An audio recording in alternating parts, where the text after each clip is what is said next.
May kasabihan po tayong nasa huli ang pagsisisi. Halina't maging blessed. Ako po si Father Aris Olan at ito ang Palaman ng Buhay. Ang ating pong ebanghelyo ngayong araw na ito ay mula kay San Lucas chapter 11 verse 32. Sa araw ng paghukom, sasaksi ang mga taga Ninive laban sa lahing ito sapagkat nagsisi sila dahil sa pangangaral ni Jonas. Pakinggan ninyo, lalong dakila kay Jonas ang naririto ngayon. Si Jesus ang tunay nating pag-asa na kung saan ang sinumang magsisisi at magbabalik loob sa Kanya ay magkakaroon ng buhay na ganap, kasiyasiya at buhay na walang hanggan. Kadalasan, kung kailan malaki na ang problema, doon pa natin nabubutikawan at doon pa natin susolusyonan.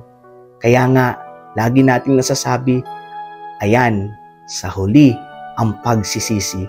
Kaya nga hindi mapapagod ang ating Panginoong Jesucristo na paalalahanan tayo araw-araw na bago mahuli ang lahat, magsisi na tayo.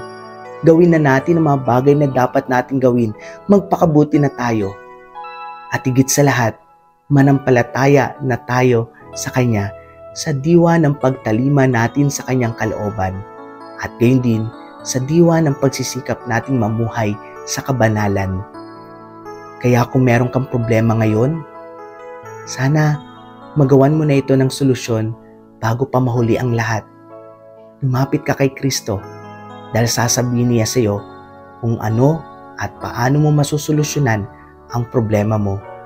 Kung pakiramdam mo, punong-puno na tayo ng kasamaan, kasalanan at kadiliman, magsisi na ngayon dahil may pagkakataon pa.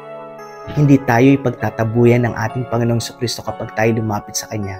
Pakikinggan niya tayo, kakahabagan niya tayo, patatawarin niya tayo, at dadalisayin niya ang puso nating lahat. Muli, ako po si Father Aris Olan. Magkita-kita po muli tayo bukas. God bless you po and keep safe. Please like and share this video.